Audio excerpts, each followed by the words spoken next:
This is Ely, about 15 miles north of Cambridge. A picturesque place which looks like a small town, until you see this, the massive cathedral.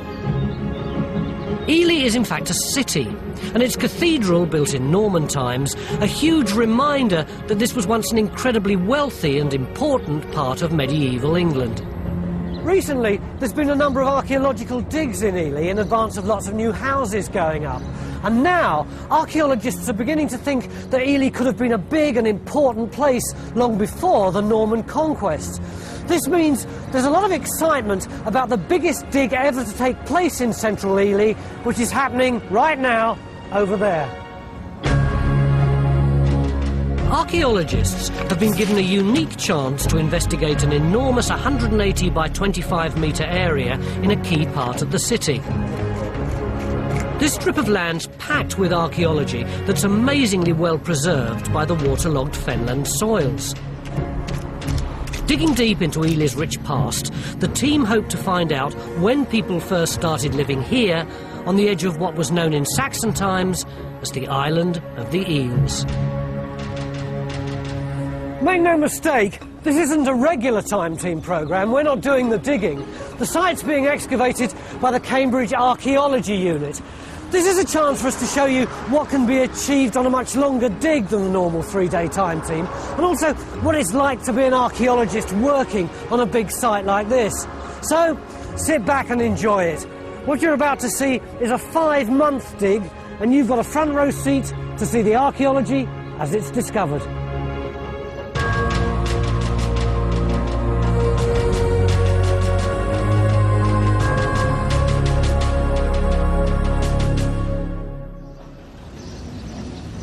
Work began on this derelict site, a former woodyard, with archaeologists marking out the area of excavation. Building contractors then moved in to remove the concrete and opened up a corridor the length of 2 football pitches for the unit to work in. That's about 50 times the size of an average time team dig. The 11-strong team had just 5 months to establish how much important archaeology survived in this area destined for new housing. It is a massive site, isn't it? It is, yes. So how are we going to cope with it? Well, what I've designed is a corridor to cover the strip of land between Broad Street and the river, which is down here. So we've taken the concrete off within the dotted line as you see it there. And what are these things here? Those are the evaluation trenches that we put in a couple of years ago. So that's told us broadly that we have archaeology in here. We know we have archaeology in here. We don't know about down the bottom, so we'll be starting down at that end. That's the river end. The digging area ran from Broad Street on the edge of the cathedral precinct all the way down to the River Ouse. It offered the chance to find out about the development of medieval Broad Street, to investigate an area known to be full of industrial archaeology, and to discover what had been going on at the riverfront in Ely's past.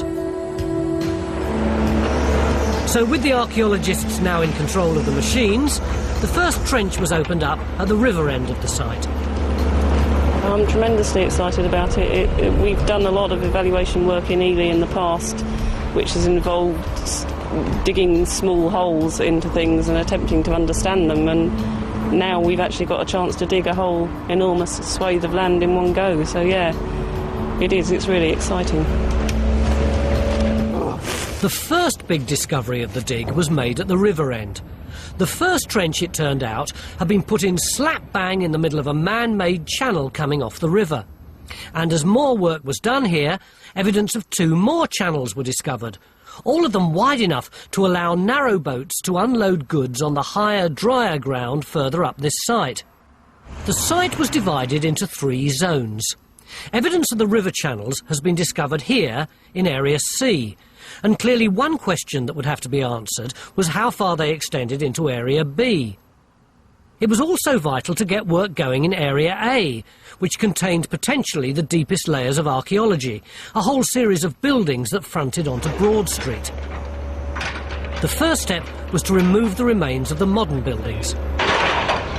With the site being so big, it took the best part of 2 weeks to carefully strip off the top layers of modern debris in all 3 areas. This revealed lots of evidence of industrial activity in Area B, and potentially one really important discovery. It's very early days, but I think this could possibly be a kiln. It looks to be like an oval structure made of brick, and the bricks are very vitrified, so they've been subjected to high temperatures. After a bit of excavation, it started to look like a kiln. If this was a pottery kiln, it would be the first one ever discovered in Ely. A specialist was brought in to carry out a process called archaeomagnetic dating to try and find out when the kiln was fired for the last time. The idea is that the Earth's magnetic field changes direction through time in a known way, and we also know that there are some minerals in the brick material called magnetite, and this magnetite contains a weak magnetism which is reset when the kiln was last heated and cooled. So we can take samples from this structure, knowing their orientation now, measure the direction of magnetism back in the lab, work out the direction of the Earth's magnetic field when the structure was last fired, compare that to our calibration curve, and hey presto, good date. Lovely. We hope. After more digging, it became clear that the kiln had an unusual shape, a bit like an eye. And when Time Team archaeologist Carenza Lewis visited, pottery had been discovered, seemingly inside the kiln itself. So those are all those ones there that are still sitting in the ground? That's right, yes.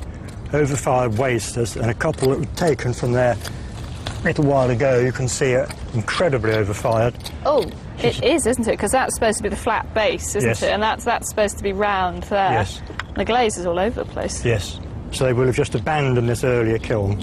And that's Babylon ware, did you say? Yes, overfired Babylon ware. So we didn't know what was being fired in this kiln at all before, did No, we? we didn't, no idea at all. And now we know that Babylon ware is being made Yeah, here. right here we know. Babylon pottery gets its name from the area of Ely where it was first found, just across the river from the excavation.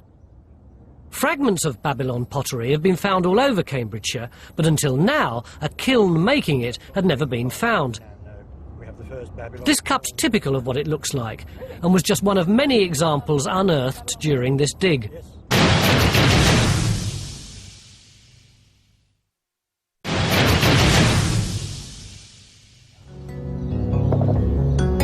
During the first 7 weeks of the dig, much of the effort went into investigating the newly discovered river channels here in Area C. Digging a trench across each of these channels was sticky work, but also very rewarding. These bits of leather shoe, for example, which normally rot away, were preserved by the waterlogged conditions. This dog skull proved that bone also survived incredibly well. The pottery finds indicated that the channels had been dug after 1400 AD and filled in with barrow loads of pottery wasters around 1600 AD. Time Team artist Victor Ambrus visited the site to conjure up the first picture of what the river channels could have looked like.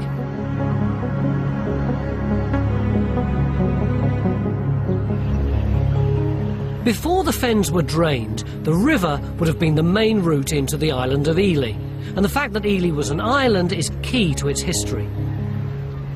So this is a copy of a 1662 map showing the Great Level, representing it as it lay drowned with all the water around Ely. It does give quite a good impression of Ely as an island surrounded by a watery landscape, doesn't it? But we've got a coloured version of the same map here with the wetland in blue, which shows it rather better. And you can see all the blue areas are the areas which in the mid-17th century were waterlogged, and there in the middle is Ely. It really is very isolated, isn't it? There's a sort of big landmass around it, and then this big sort of huge, well, not exactly lake, but huge area of marshland, and then Ely kind of, well, tucked away, hidden in the middle. It is, and these heavier blue lines are mostly rivers that you could bring at least a small boat up. So although it was sort of isolated from a lot of the rest of the land around, it was actually sort of well connected by the rivers, sort of completely different systems somehow. Yeah. Throughout history, Ely's location has been of strategic importance. Queen Etheldreda established a monastery on the island in 673 AD, when Ely's location was especially significant because it lay between the three great Anglo-Saxon kingdoms of Mercia, Northumbria and East Anglia. Digger John Hall was revealing new information about the 16th century. While excavating just half of the kiln, he discovered it was built on top of a thick layer of pottery wasters.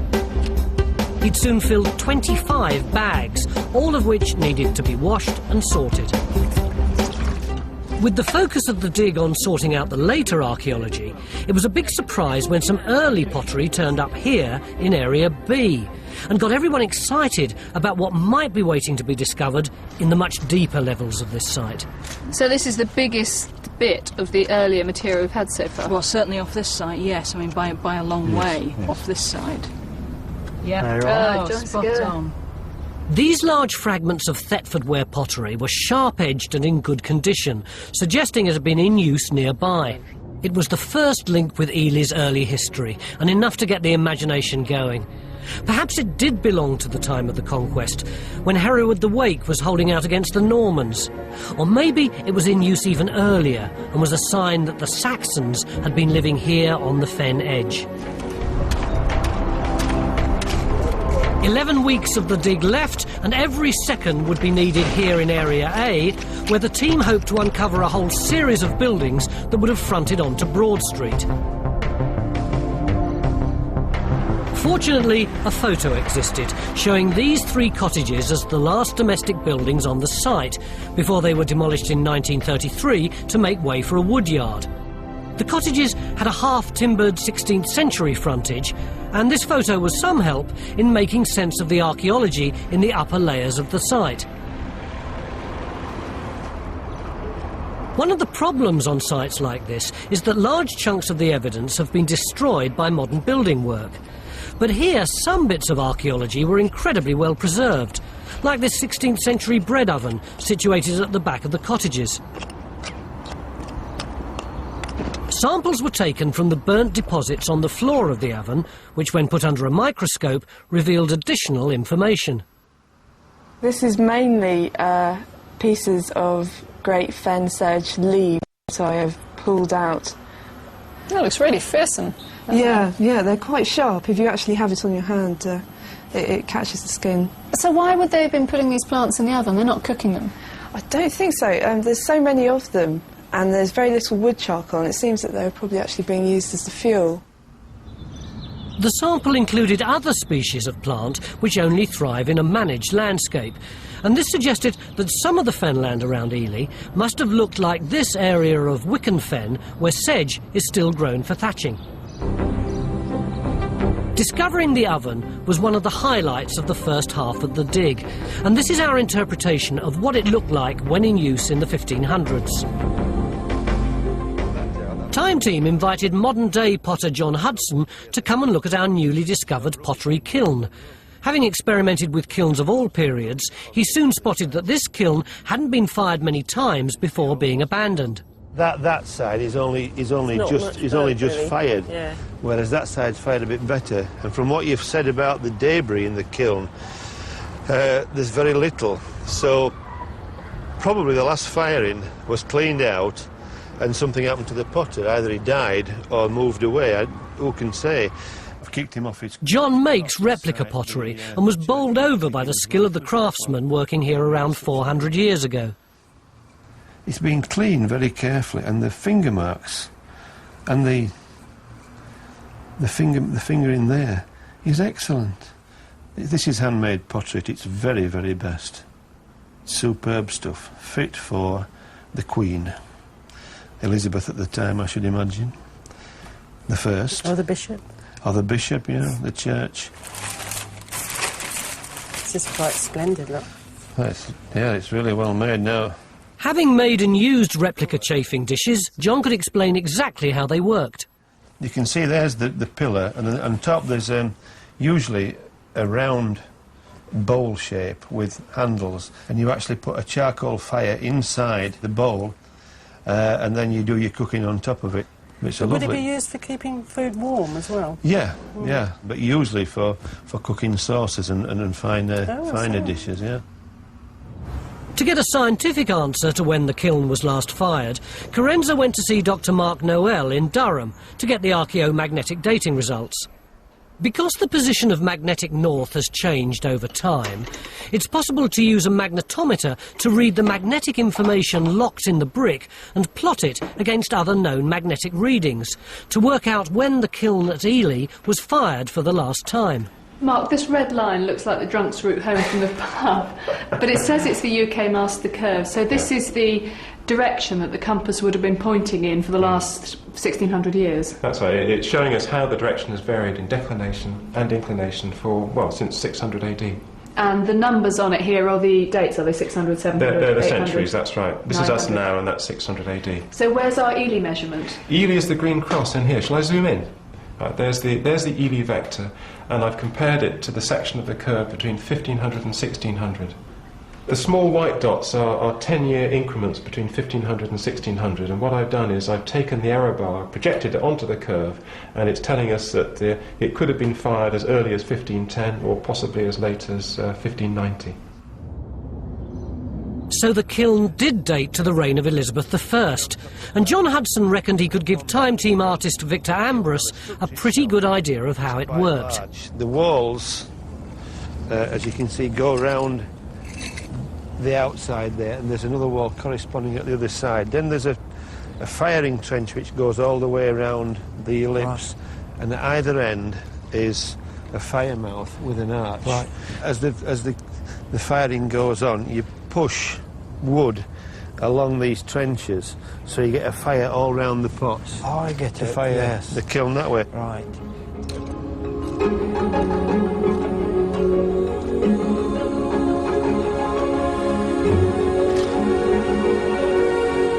The potter would have climbed in to load the kiln. Then a makeshift roof made out of tile or pottery wasters was put on before firing. The chap you've got in your drawing loading the pots would be the man who made these, because he'd be putting them in that kiln himself. He wouldn't want anybody messing up, and I don't like people messing up. You'd be like that. Yeah, I'd be like that. I'll load these, you pass them to me, and I'll put them in, yeah. Just next to the kiln, the remains of an open-fronted building was discovered. Gradually, a picture of industrial life here in the 16th century was beginning to develop. I think it could be an open, this is the open workshop, with the wheels somewhere, tables, the various little knickknacks that you use, you throw in ribs.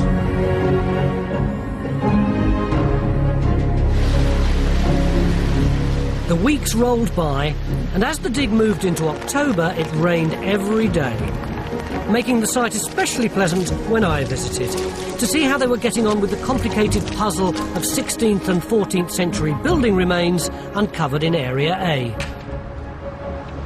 The various holes and pits we've got are in fact archaeology, but they're later archaeology, which we've now removed. So, forget about all that. Forget about all that-ish for now, yes. And then we're left with a fairly lunar landscape of what was here previously. Nick, most important question. I can't see this house at all. Can you give me the Ladybird book description of where this house actually is? Right, it is difficult to see. Essentially, we have these chalk floors in here, which show up white. They'll be inside the building. That's the one just in front of you? Yep, there's this material here. And that one about 5 yards away? Absolutely, that would have been one chalk clunch floor running right the way across from wall to wall. Yeah. If you can see over here, there's a hearth actually in the middle of that floor over there. Is this little reddish circle over there? That's right. There's actually half a millstone just underneath it. Bits of various exterior walls had been unearthed, and even I could see the internal dividing wall, but I wanted to know if they belonged to the 16th century or the 14th century building. If you think about it, I mean, for instance, the chippy down the road is a 14th century building, or elements of the 14th century building are still in there. So if you think about it, this structure has stood, and well, we know it stood until the 1930s, but it was constantly being modified and changed over time. So it's the same house, but a lot of things are happening to it. One of the key goals was to find evidence of the earliest building on this site. And where some of the massive concrete plinths had been removed, it was possible to get a sneak preview of the archaeology ahead. So this is 14th century? Yes, 1350s, we think, somewhere around there. And this line here is the base of where they were building in the 14th century? Absolutely. And then all this down here must be earlier archaeology, right down to there, and that's the natural? That's the natural, yeah, that's the natural clay. So on the whole of the rest of the site, potentially, you've got to dig down this far? Yes, that's why we're whacking through things now, yeah. We've got to get down, because we have no idea what's in there. And how many more weeks have you got left? I think it's about 5 weeks. 5 weeks, and they've got this much to dig.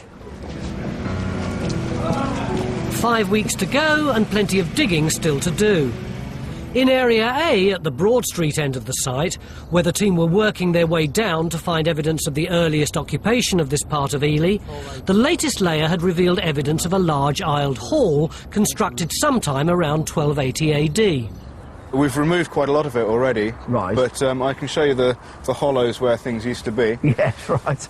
Basically, we have the hearth, you can see here, nice burnt material. All the burning, yeah. Yeah. We had an aisle post in here, and another one just in front of you here. Banged in about there. Yeah. We think we have another one back here, and the rear wall is running more or less along this bit here. What do you think about that then, Phil, as a 1280 building we're talking about? Yeah, it looks pretty fair. The only thing I'd comment, I suppose, is that the roof, as drawn here, is more likely a Northern England one, and in the East Anglia you'd have lots of smaller timbers, common rafters. This looks like a rather grand structure to me. It is. Are we looking at a sort of, you know, wealthy merchant or official of the Abbey or something like that? I would have thought something on those lines. Admittedly, if this is built about 1280, an open hall of this sort is getting just a little old-fashioned by that date. Right. But it's a big size, and so I'd expect somebody with a certain amount of wealth. Yeah. You've got shops on the ground floor, living accommodation at the back and above, a rather posh hall but rather old-fashioned behind, and then later on a completely separate kitchen, bakehouse, food preparation. Absolutely. The earliest documents relating to buildings on Broad Street date to around 1250 AD. Robin Bush met up with Ely historian Anne Holton-Crayenburl, who was trying to find out who was living in the aisled hall in the 13th century. And it's a beautifully preserved document. Yes. I mean, it's a cartoury. That's right. Yeah. Yes, late 13th century cartoury. That is a collection of deeds, rights to land and rents of the monastery. And this is the charter that you've picked out as possibly being the earliest charter relating to the site that's being excavated. Yes, exactly. And in fact, this charter is granting rents to the monastery. And so it's the rent from the messuage, formerly of Reginald de Lynn, 12 shillings. And from the messuage of Lady Cassandra, Lovely name. 5 shillings and 6pence rent. and the messuage of Robert le Blunt. 3 shillings. These messuages lie together between the Sedgwick to the north and the messuage of Alice de Pine on the other side. And so we have a block of 5 properties. So I've drawn a schematic plan here with Le Sedgwick on the north end. And then the 3 messuages whose rent is granted to the monastery. That is Reginald de Lynn. Anne reckoned one of these people was living in the aisled hall in the 13th century.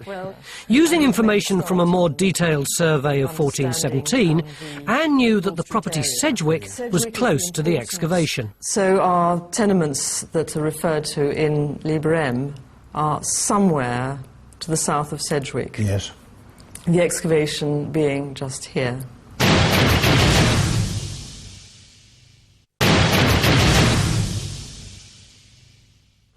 Time Team's map expert, Stuart Ainsworth, came to help Anne work out exactly where key buildings like Sedgwick had existed on the ground.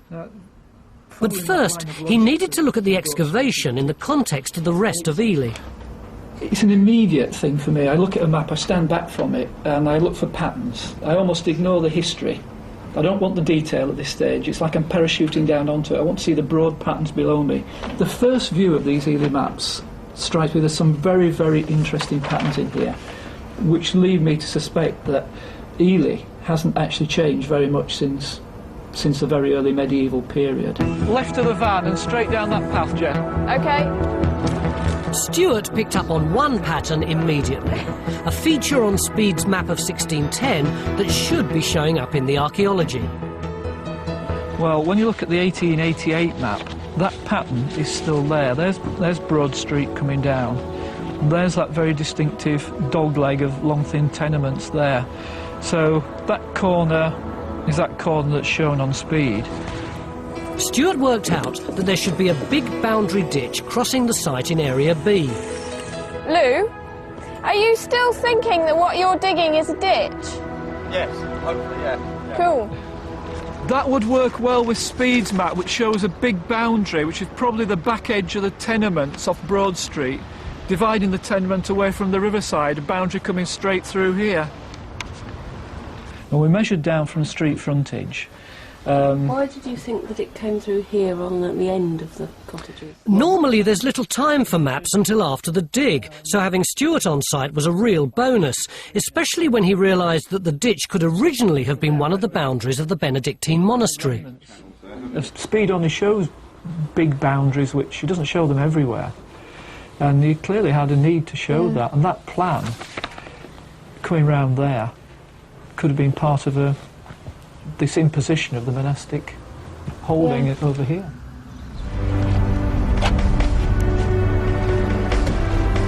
What was needed was some dating evidence to establish when it was created. This ditch in Area B was close to where the earliest pottery had been found, and where Lou, Felicity and Christina were also investigating what appeared to be a huge pit.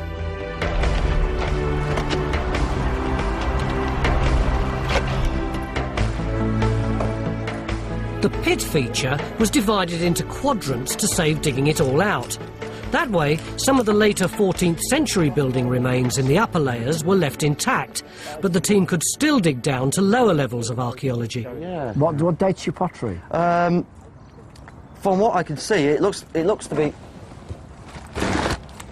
Some of it looks 14th, but that's the later deposits. But some of it might be a lot earlier. Like I got this today, and this could be a lot earlier. So. Over the other end, we're talking 12th century, so where Christina is, so... Yeah. Quite nice and thin. So these could be quite early medieval definitely. Pits or whatever? Well, it all seems to be a large cut. Now, whether it's the end of a channel and it's butt ending here or ditch, I don't know, because we don't actually have the other side because it goes off into there and we weren't allowed to dig any more because of the time constraints. But it appears, looking at the fill there, it does appear to be the butt end of a channel or a ditch. It's quite interesting considering the big ditch there. Well, that's what I was just thinking that. If that's the big ditch there, and that defines the end of the property coming down from the street, and beyond that is either open land or industrial land or floodable land, it makes you wonder whether this is not some sort of either industrial tank or fish pond. Possibly. Or something like that down the end of the plot, doesn't it? What shapes would they be normally then? Well, you do get little tanks like this. Right, so you get some elongated type tanks. Yeah, you see them on monastic sites, but you see them on castle sites and moated sites, don't you, and village sites and everything. And they're store ponds, really, aren't they? They're sort of medieval refrigerator. Yes, where you keep the fish alive till you can use it, but you don't have to go out and fish for it. The big boundary ditch appeared to mark the edge of usable dry ground as it was until 1400 AD. After that date, the land between the ditch and the river was reclaimed and became a busy industrial area from the 15th century onwards. After digging a lot of trenches in Area B, it was established that it must have looked something like this. At the end of two of the channels, other large tanks were discovered, along with boat rivets and nails, prompting the archaeologists to think that they may have been used for boat repairing. Is this usual, this system of parallel docks? Well, we haven't sort of found very many examples of this, but further up views towards the Wash, places like King's Lynn, where there's been work done recently. We've got similar sorts of small channels, and I think, intriguingly, some of the smaller pits as well, which suggests you might have similar types of activities going on. I think recently in Norwich... they've got them, and they've got them in Langport in Somerset, so they may be quite common, actually, but... And have they been excavated much before? I think they've not been excavated. Nobody's really had a chance. That's what's so exciting about this site in many ways, is actually to get a chance to have a look to see what these things look like, understand how they developed and how they were used over time. What we may be seeing anyways is individual merchants having their own little wharf down the garden in which they offload cargoes and so they like parking bays for boats, really. At the end of the shortest river channel, which ended here just before the pottery kiln, digger John Folkes discovered some fantastically well-preserved 400-year-old wickerwork still in situ. At the back of it here, there's actually quite a sizable log here. That looks like as though they put that behind it, to kind of strengthen this thing, then backfill behind it, obviously if there's a big weight coming here, banging it into something like a boat. 4 months' hard slog had gone into investigating the river channels, and this was a special reward. Superb archaeology, one digger called it, and I think he was right. Rare detail to add to the picture of this Elizabethan industrial estate where craftsmen were working and using the river in the 16th century.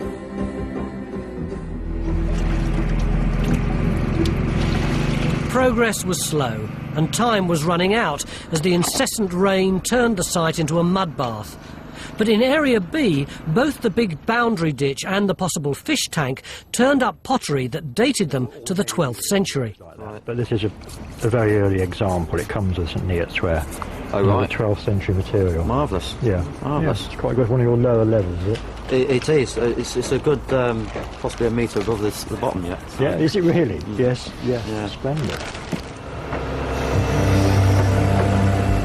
With little time left, Mary brought in a mechanical digger and opened up a new trench that confirmed eventually that the big boundary ditch did run all the way across the site. Proving the fish tank was definitely a fish tank was more difficult because they were regularly cleaned out. Mick wanted to know about the documentary evidence for fish tanks in Ely. And it's very interesting because in about 1250 the king was having lots of eels and other fish sent up to London for... What, from Ely? From Ely, well, from around Ely. From the Fens, I suppose. That's right. Yeah. There was a message to the keeper of the bishopric, because it was between two bishops at that time. Yeah. And he had to provide twice in that year. Early 1257, he had to provide 5,000 eels.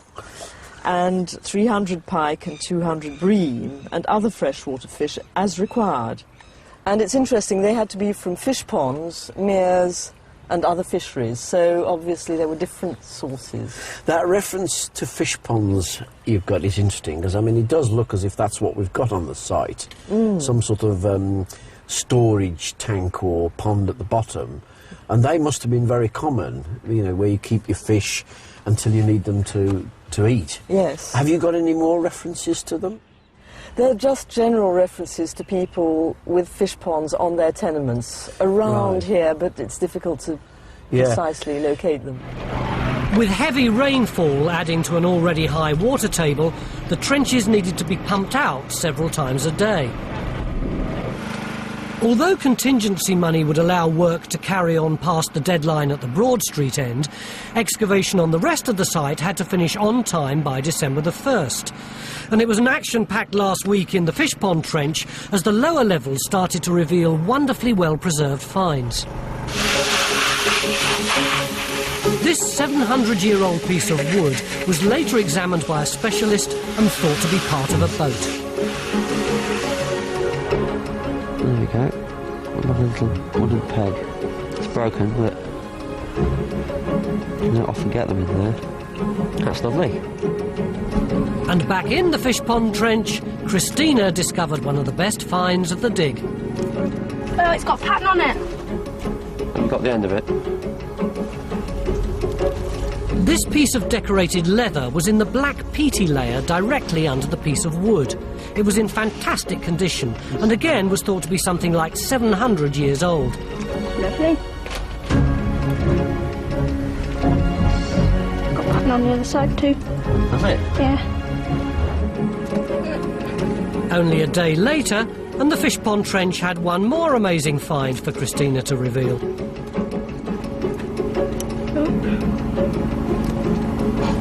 I have no idea what it is. Funny shape though. Oh, looks like a scabbard. Oh, That is fantastic. it's got a diamond. I can see it just through the mud. No, it's different. Is it? Oh, that is marvellous. Lovely. With bits of shoe collected from one of the river channels to add to the collection, the time had come to find out more about the leather finds. I hear you've got... Oh, good Yes. Lord, look at that. We've just been having a look at this. You haven't seen this before, I have you? haven't, no. Good Lord. Little lions all across it. Well, if you flip it over, Oh, we've got lions and we've got fleur-de-lis. Yeah. And a little heraldic shields motif and- here. Ah, And I was going to tapered say, the bottom. it's actually a scabbard, is it? It is. It's a knife sheath. Yeah. Yes. And it has a single seam Yeah, down the I outside can edge see where here. the stitches are That's along right. the edge, yeah. And when I looked at it to begin with, I thought, well, as knives are pointy at the bottom and wide at the top, Yeah. this is the way up it would be. Yeah. But of course then, all the decoration will be upside down. That's right. So it's worried me slightly, but I flipped through my books Yeah. and I found another one actually in the Reserve Collection, Museum of London. This one with the example. wide bottom Here we to have it, one yeah. with a wider bottom and Yeah. a narrower top. Yeah. Not quite the same because this one is oblique at the end and ours is straight across. So what sort of date do we think this is? Well, the pottery that came out with it was from late 12th to 14th century. But Keeper thinks it's at the late end of that, yes, don't you? I would think that it's more the late, like end of the 13th and 14th century. Mick was just as impressed with scabbard number 2, which also dated to around the 1300s. Crikey, look at that! Oh, that's absolutely fantastic, isn't it? Look at it, it's like as if they've taken a little stamp and punched it all over. That's right. And what's it actually show? Well, it's it's a floral design. little It looks rose like or a little something, rose doesn't it? Yeah. in a lozenge. Good Lord, and it is tapered, this one, isn't it? So that is the top of That's the point right. at that I mean, end. this is the shape that one would expect from a knife. Yeah.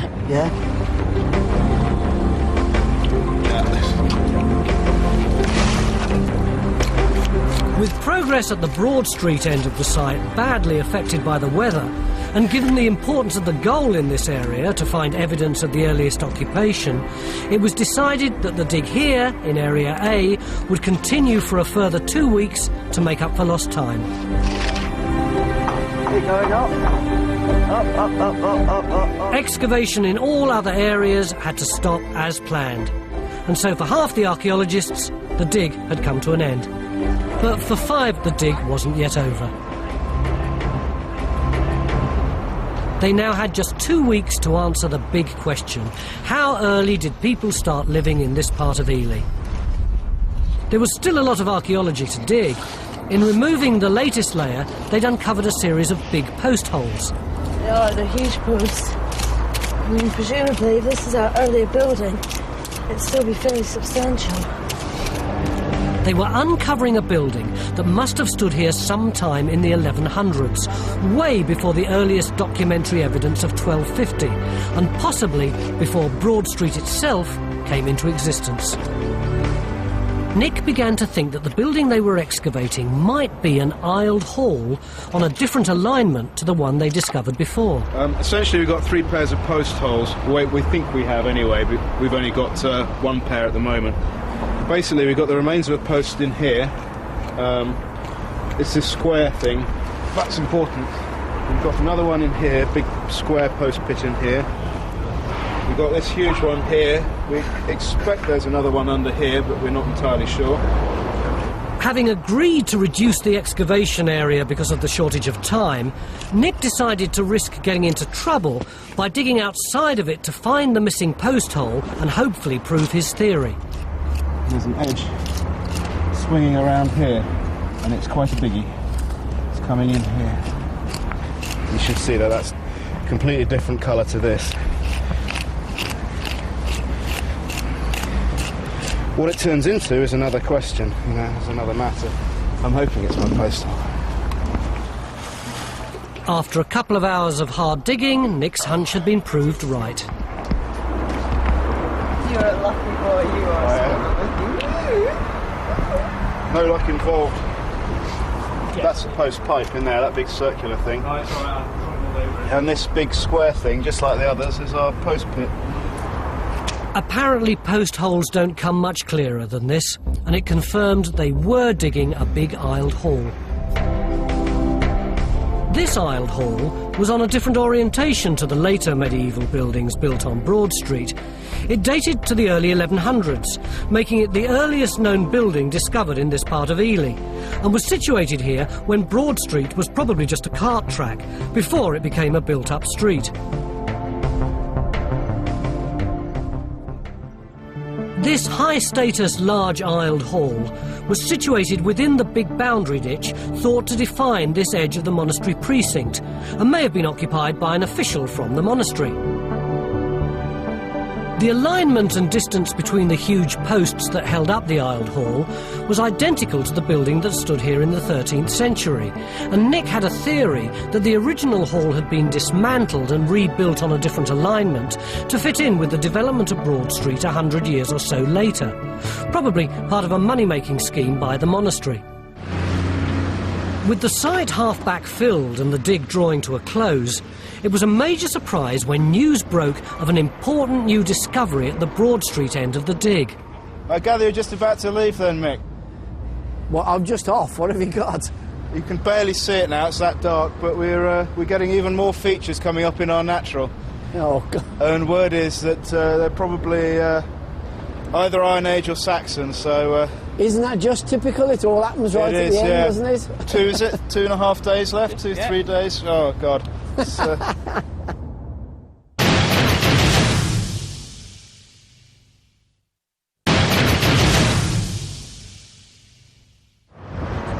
This last-minute discovery prompted another visit from Carenza, and in the daylight the next day it was possible to see what looked like ditches cut into the natural soil.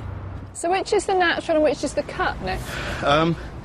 This pale orange stuff is the natural. Right. And we've got a feature in here, another one coming through here. What do you think they are? I really don't know. We're going to have to put a slot through them and find out, I think. Whatever they were, it was evidence of the very first occupation of the site. An expert was rushed in to look at the pottery found so far. Was it Saxon or Iron Age? I mean, it's typical. You get towards the end of the dig, you get to the bottom, and two nasty little bits of popcorn. Which are crucial. Absolutely, it's always the way. I've had a quick look at this piece from the top of the ditch, which is just from the base of a small jar. You can just see it starting to curve up there. Right. I think it's Ipswich ware, Oh, Middle right. Saxon. That's brilliant. How can you tell? Well, there's things like the inclusions, the type of sand and minerals, and even in some cases fossils that get mixed in with the clay. There's Also, nothing like that in there. it's very fine, which is, Ipswich ware is very fine. If you just had that on your own, I wouldn't be mad about it, but the clincher for me is this piece, which came from a later context, but near to the ditch. It's been disturbed by medieval activity. This is a rim from an Ipswich ware jar, made between about 725 and 850. It's very distinctive. Putting the two together, I think I'm willing to risk it and say that I think that may well be Middle Saxon, that ditch. Finding evidence of Saxons living here on this side of the island was what many people had hoped to find but never really believed would happen. The race was now on to sample each of the ditches, to find out more about them and get better dating evidence. I've recently put my mattock through that bit, first of all. Oh, that's a sort of size piece you wrote. Oh, You can yes. see the fabric there. Oh, yes. Yeah, that's Ipswich ware without a shadow of a doubt. We haven't got the Romans rearing their ugly heads on this site. No, it's definitely Middle Saxon, that. That is a classic. Is that the same dressing? It could be. I'd like to see it cleaned up first, funnily enough. But, so it's very heavily burnt, actually, but it's not very abraded. It's not travelled far. So you're in the Saxon. After 6 long months, the dig was almost over. Just 4 new Saxon ditches to be drawn and photographed before the digger would backfill this part of the site. The good news was that the archaeology here would remain intact, because although this site had been originally earmarked for new houses, a public outcry had resulted in this strip of land being bought back from the developer, and Ely Council now plans to build a park here, ironically bringing to an end around 1,200 years of occupation on this site. So when is it going to be ready, Jack? It should be ready to open to the public by midsummer 2002. So in 2 years' time it should look something like this. Mary, I know you've got months of post-excavation pottering around looking at the finds in your office, but what can we say about the kind of Saxon habitation that was around here?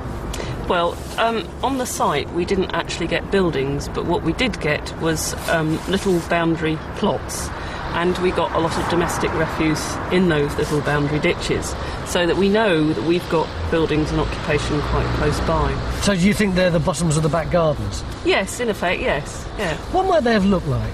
The buildings? Yeah. Well, it's a bit awkward because there's no Anglo-Saxon buildings still standing, but they're made of wood, so we can get some ideas from the plan of them. And they're mostly, the ones that have been dug, they're mostly rectangular. A rectangular building with a thatched roof on the top and possibly sloping at the ends too, and with a door. Where might the ditches have been? The ditches are what you'd expect to find even in a modern housing estate, sometimes coming off a street at one end, and there seem to be property boundaries, and they're about as careful about their property and keeping it separate from their neighbours as we are. Victor's illustration gives a better idea of the kind of Saxon settlement that the archaeologists have in mind. The building's based on evidence found at Brandon, only 15 miles from Ely. But we now know the Saxons living here, on the edge of the island of the Eels in the 8th century, were part of a much more extensive and wealthier community. Astonishingly, Ely, hidden away in the middle of the fens, must now be thought of as one of the bigger Middle Saxon settlements in the country.